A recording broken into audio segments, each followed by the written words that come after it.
It's at 9242 East 128th? Correct. There's 2 bodies on the floor, DOA. And there's shells on the bed, blood all over. In May 2015, police responded to a troubling call from a concerned neighbor in Ensley Township, Michigan.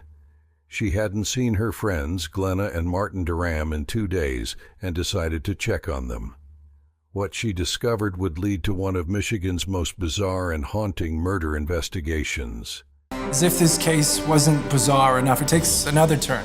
It was quite unbelievable. The case of the Duram family murder involved a witness like none other, a feathered friend whose testimony was both eerie and unforgettable. Bud, the African gray parrot, was more than a pet.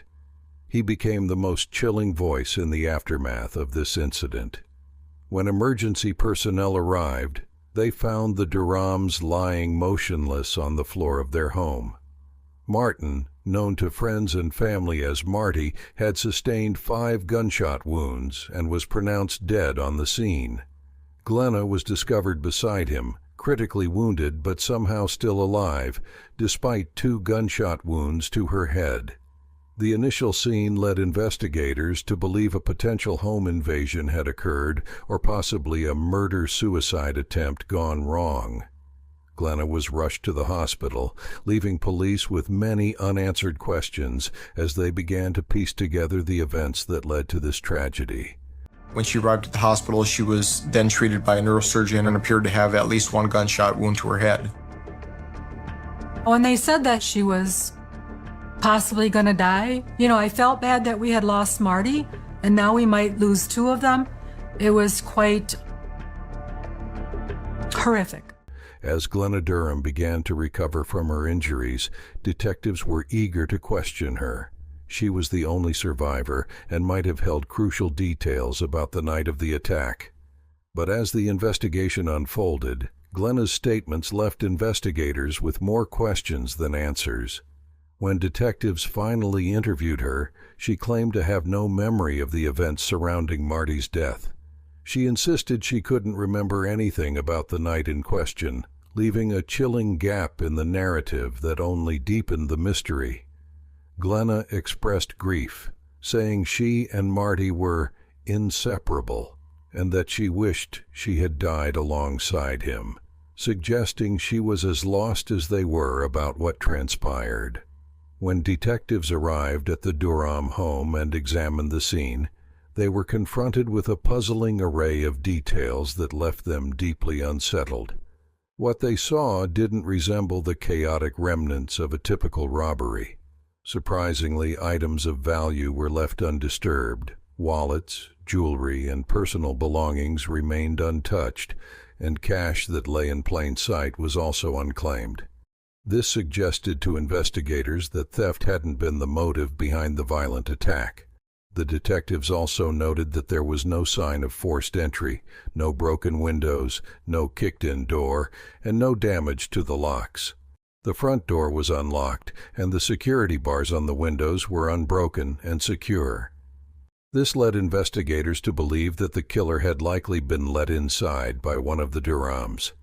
Given these circumstances, it appeared that either Marty or Glenna may have trusted the person who committed the crime, making it highly probable that they knew the attacker. Further investigation soon revealed that Marty and Glenna had been in financial turmoil. They had some financial problems. On the day of the murder, their house was being sold in a sheriff's sale, which is a foreclosure-type proceeding. According to their bank records and testimonies from friends and family, Glenna had a severe gambling problem. She frequented local casinos, spending large sums of money and even purchasing lottery tickets regularly, sometimes dropping up to $100 each time. Family members and close acquaintances noted that her addiction was causing significant strain on their marriage. The couple's finances were in disarray, with bills piling up, and the house was close to foreclosure. Glenna's inability to recall the events raised red flags for investigators. While it was possible she was genuinely experiencing trauma-induced memory loss, her vague recollections could also point to something more sinister. His children, especially those from his previous marriage, became determined to find out the truth, even if it meant taking drastic actions. Just 2 days after the shootings, on May 15, 2015, they decided to enter the Duram home using a credit card, hoping to find any remaining evidence that might shed light on the incident. Inside the home, they discovered a shocking piece of evidence, a manila envelope containing 3 handwritten letters, believed to be penned by Glenna. Addressed to her ex-husband and her children, the letters read as apologies and farewells. In one letter to her ex-husband, Glenna asked him to care for their children, expressing regret and love for her family. In letters to her children, she apologized for her mistakes, ending with heartfelt messages like, "You are the best thing I ever did. Love, Mom." These letters, seemingly Glenna's final words, were quickly handed over to the authorities by Marty's children. The tone and content of the letters immediately raised concerns that Glenna might have intended to take her life, and potentially Marty's. Investigators were left to wonder, could this have been an act of desperation, or was something even darker at play? With the letters now in hand, detectives shifted their focus, suspecting Glenna might have played a role in the tragedy. They began to delve deeper into the Durams' lives and their complex relationship. Both Marty and Glenna were in their second marriages, having each brought children from previous relationships. Marty, who had been married to Christina Keller, had 2 sons and a daughter, while Glenna, previously married to Bob Norman, had 2 children of her own. Although they had been together for years, Marty and Glenna's relationship was far from stable. Friends and family described it as volatile, often marred by explosive arguments and heated conflicts. The Durams, who lived in a quiet, remote area in Michigan, were known in the neighborhood for their frequent, loud disagreements. Their love-hate dynamic and clashing personalities added a level of tension to their home, creating an environment where arguments and yelling became almost routine. This chaotic atmosphere painted a disturbing backdrop to the events that unfolded, hinting at an underlying instability that might have played a role in the violent tragedy that would ultimately destroy their family. Marty had sustained a brain injury from a car accident in the 1990s, which left him with ongoing health issues. Glenna became his primary caregiver, receiving a monthly state stipend to care for him, along with Marty's disability income. Family members recounted that Glenna often spoke about how difficult it was to care for him and allegedly joked about wanting him dead so that she could have everything he owned. While these comments might have been taken as dark humor by some, others began to wonder if these offhand remarks carried a disturbing element of truth. As authorities continued to investigate, they searched the couple's home thoroughly. In a turn of events, a psychic named Fran Phelan, who was married to Marty's cousin, contacted police, claiming she had visions about the case. She advised officers to look under the living room love seat, a tip that led them to discover the murder weapon, a Ruger .6 revolver tucked precisely where Fran had indicated. The weapon, which had gone unnoticed in earlier searches, became crucial evidence against Glenna. Police also noted that a clump of hair was found in Marty's hand, which suggested a struggle might have occurred. Although Fran's involvement as a psychic witness was met with skepticism, her accurate predictions regarding the location of the gun and other details added an eerie layer to the case. In a highly unusual twist, Glenna and Marty's parrot, Bud, was also central to the case. Known for their intelligence and strong mimicking ability, African gray parrots can reproduce human voices with startling accuracy. Bud was placed in the care of Marty's ex-wife, Christina Keller, after his death, and she began to notice something strange. Bud appeared to repeatedly mimic a strange conversation. Get your over now! Woo!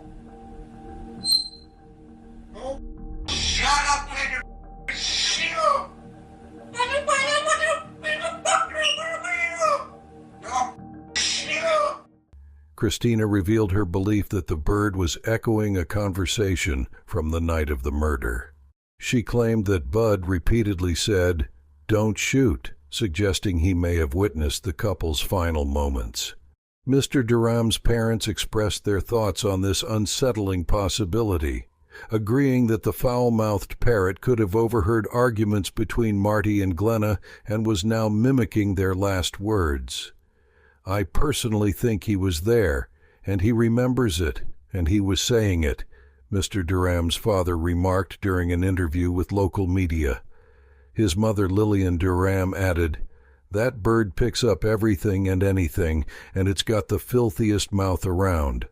While the video could not be used as formal evidence in court, as Bud could not technically be classified as a witness, the recording added to the growing circumstantial evidence against Glenna and became a widely discussed point in the investigation.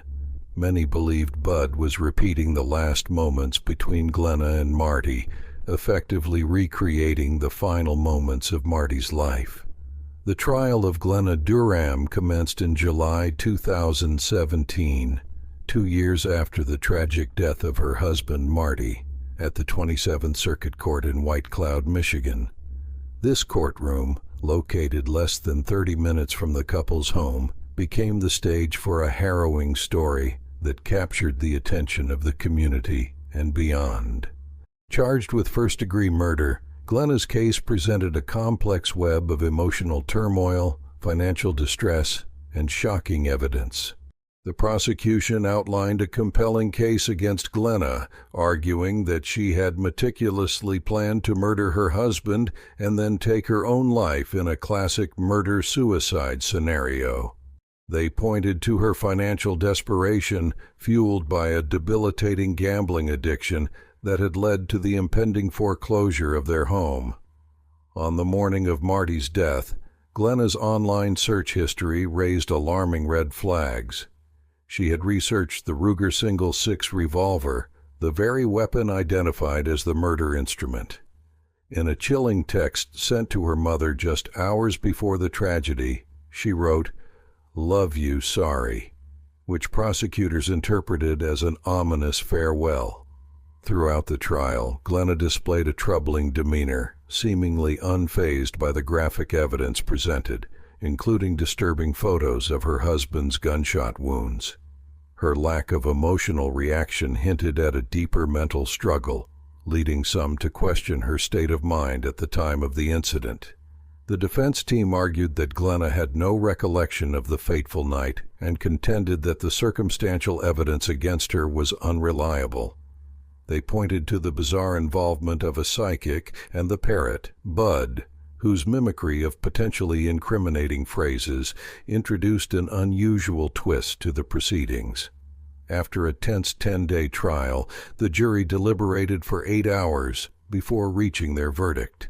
The evidence against Glenna painted a picture too compelling to ignore. They found her guilty of first-degree murder and a felony firearm charge.